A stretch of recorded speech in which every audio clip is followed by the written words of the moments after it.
Hi friends आमी Soma सोमास cooking चैनेले आपनादेर सबाइके स्वागत।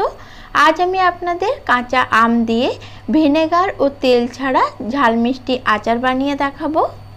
আর এই আচারটি আপনারা রোদে দেওয়া ঝামেলা ছাড়াই দীর্ঘদিন সংরক্ষণ করে খেতে পারবেন। বানানো খুবই সহজ, খেতেও হয় খুবই টেস্টি। চলুন তাহলে এখনই আচারের রেসিপিটা দেখে নিন। ভিডিওটি ভালো লাগলে লাইক ও শেয়ার করার অনুরোধ রইল। আচারটি তৈরি করার জন্য প্রথমে আমি এখানে 1 কেজি আমের খোসা ছাড়িয়ে আমটাকে ছোট টুকরো করে কেটে নিয়েছি। আর এই আচারটি পারফেক্ট তৈরি করার জন্য অবশ্যই খেয়াল রাখতে হবে যে আমটা দিয়ে আচার তৈরি করব সেই আমের আটিটা যেন বেশি শক্ত না হয়।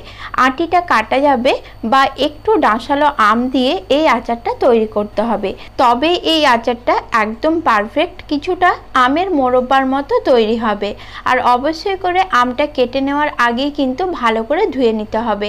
আমটা কাটার পর জল দিয়ে ধোয়া যাবে না, আর যদিও বা ধুয়ে নেন তাহলে আমটা খুব ভালোভাবে জল ঝরিয়ে শুকনো কাপড় দিয়ে মুছে আধ ঘন্টা ফ্যানের তলায় রেখে তারপরে আচারটা তৈরি করতে হবে, তবেই আচারটা দীর্ঘদিন সংরক্ষণ করে আপনারা খেতে পারবেন।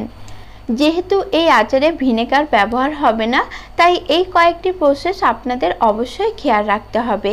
এরপর এই আমের মধ্যে আমি দিয়ে দিচ্ছি 750 গ্রাম চিনি। যেহেতু আমি যে আমটা দিয়ে আচার তৈরি করছি সেই আমটা খুব একটা বেশি টক না, তাই 1 কেজি আমের সাথে আমি 750 গ্রাম চিনি নিচ্ছি। তবে আমি যদি টকের পরিমাণটা বেশি হয় সেক্ষেত্রে ঠিক যতটা পরিমাপ আম নেবেন ততটা পরিমাপেই চিনি ব্যবহার করতে হবে। যেহেতু এটা ঝাল মিষ্টি আচার তৈরি করছি তাই মিষ্টির পরিমাপটা অবশ্যই খেয়াল রাখতে হবে। এরপর এর সাথে দিয়ে দিচ্ছি আমি 1 চামচ নুন। এখন সব কিছু খুব ভালোভাবে মিশিয়ে নেব। এইভাবে বাটিটা ধরে ঝাঁকিয়ে আমের সাথে চিনিটা ভালো করে মিশিয়ে নিতে হবে। এরপর আমের গা থেকে যে জলটা বার হবে তার সঙ্গে চিনিটা মিশে গলতে শুরু করবে, তাই এইভাবে আম ও চিনিটাকে আমি ঢেকে রেখে দেব 2 ঘন্টার জন্য। তারপর আমি ফিরে আসছি আর দেখাবো আমটা ঠিক কী অবস্থায় রয়েছে। আচারটি তৈরি করার আগে আমি প্রথমে আচারে মশলাটা বানিয়ে নিচ্ছি। তার জন্য কড়াইয়ের মধ্যে দিয়ে দিলাম 2টো শুকনো লঙ্কা। আপনারা আচারে যে পরিমাণ ঝাল খেতে চান সেই অনুপাতে এখানে লঙ্কাটা ব্যবহার করবেন। শুকনো লঙ্কা দুটো আমি প্রথমে ভালো করে ভেজে নিয়েছি। তারপর এর মধ্যে দিয়ে দিচ্ছি 1 চামচ গোটা ধনে, 1 চামচ দিচ্ছি গোটা জিরা, আর দিয়ে দিচ্ছি 1 চামচ গোটা মৌরি। এখন সব কিছু খুব ভালো করে ভেজে নেব। গ্যাসের ফ্লেমটা অবশ্যই লোতে রাখতে হবে যাতে মশলা কোনোভাবে পুড়ে না যায়। ভাজতে ভাজতে যখন মশলার থেকে একটা সুন্দর গন্ধ বার হবে তখন বুঝতে পারবেন মশলাটা ভাজা হয়ে গেছে। মশলাটি এখন আমার ভাজা হয়ে গেছে, গ্যাসটা অফ করে দিলাম। এরপর মশলাটা আমি ভালো করে গুঁড়ো করে নেব। এদিকে আম ও চিনিটা ঢেকে রাখা আমার 2 ঘন্টা হয়ে গেছে। দেখুন চিনিটা কতটা পরিমাণ গলে গিয়েছে আর আমটাও আগের থেকে বেশ নরম হয়ে গিয়েছে। এরপর আমি এই মিশ্রণটাকে একটা কড়ার মধ্যে ট্রান্সফার করে নিচ্ছি। কড়াটা আমি গ্যাস অন করে বসিয়ে নিয়েছি আর গ্যাসের ফ্লেমটা এখন মিডিয়াম হাইতে করে দিয়েছি যাতে এই চিনির রসটা ফুটতে শুরু করে। চিনির রসটা যখন ফুটতে শুরু করবে তখন গ্যাসের ফ্লেমটা মিডিয়াম লো করে দিয়েছি। এখন এই লো ফ্লেমে চিনির রসের মধ্যে আমটা আমি ফুটতে দেব যতক্ষণ না আমটা ভালো মতো সেদ্ধ হয়ে যাচ্ছে। তবে মাঝে মধ্যে নাড়াচাড়া করতে থাকতে হবে। আর আচারের স্বাদ আরও বাড়িয়ে তোলার জন্য আমি এখানে দিয়ে দিলাম 1 চামচ কালো জিরা। তারপর সব কিছু খুব ভালোভাবে নাড়াচাড়া করে মিশিয়ে নিয়ে আমটাকে আমি ঢেকে দিচ্ছি 15 মিনিটের জন্য। ফিরে আসছি 15 মিনিট পর। 15 মিনিট পর কড়া থেকে ঢাকনাটা আমি সরিয়ে নিলাম আর দেখুন চিনির রস থেকে আমের ওপরে খুব সুন্দর একটা ঝাঁকের তৈরি হয়েছে, যাতে আমটা খুব ভালো মতো সেদ্ধ হবে। ঠিক মোরব্বার মতো কিছুটা দেখাচ্ছে দেখুন। আর খেতে এই আচারটা খুবই টেস্টি হয়।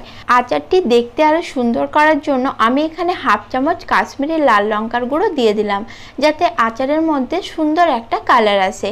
এরপর আবারও সব কিছু ভালো করে মিশিয়ে নিয়ে আবারও ঢাকনা দিয়ে ঢেকে দিচ্ছি 10 মিনিটের জন্য।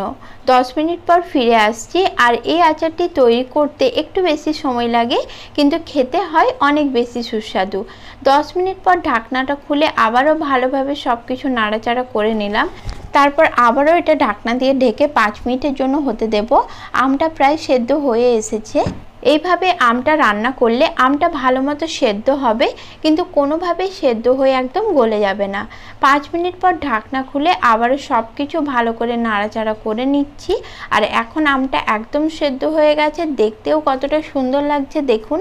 এই পর্যায়ে যে ভাজা মশলা গুঁড়োটা তৈরি করেছিলাম সেটা এখানে দিয়ে দিচ্ছি, দিয়ে ভালোভাবে মিশিয়ে নিলাম। এখন আর 2 মিনিট মতো আমি আচারটা জাস্ট ফুটতে দেব। তারপর এরকম একটু পাতলা রস থাকা অবস্থায় আচারটা নামিয়ে নিতে হবে, কারণ আচারটা যখন ঠান্ডা হবে তখন এর রস কিন্তু অনেকটাই ঘন হয়ে যাবে, ঠিক আমের গায়ে লেগে থাকবে। তাই এই পর্যায়ে গ্যাসটা আমি অফ করে দিচ্ছি, তারপর আচারটা পুরোপুরি ঠান্ডা করে নিচ্ছি। আচারটা এখন আমি পুরোপুরি ঠান্ডা করে নিয়েছি, আর দেখুন আচারের রসটা ঠিক কতটা ঘন হয়েছে, কি সুন্দরভাবে আমের গায়ে লেগে রয়েছে। আপনারাও ঝটপট কাঁচা আম ফুরিয়ে যাওয়ার আগে এই আচারটি তৈরি করে নিন, নাহলে কিন্তু আফসোস করতে হবে। এরপর একটা সার্ভিং বোলের মধ্যে আচারটা আমি আপনাদের সার্ভ করে দেখাচ্ছি। ভিডিওটি কেমন লাগলো আমাকে কমেন্টে অবশ্যই জানাবেন। পরের দিন দেখা হবে আবার একটা রেসিপির সাথে। সকলেই ভালো থাকবেন বন্ধুরা, নমস্কার।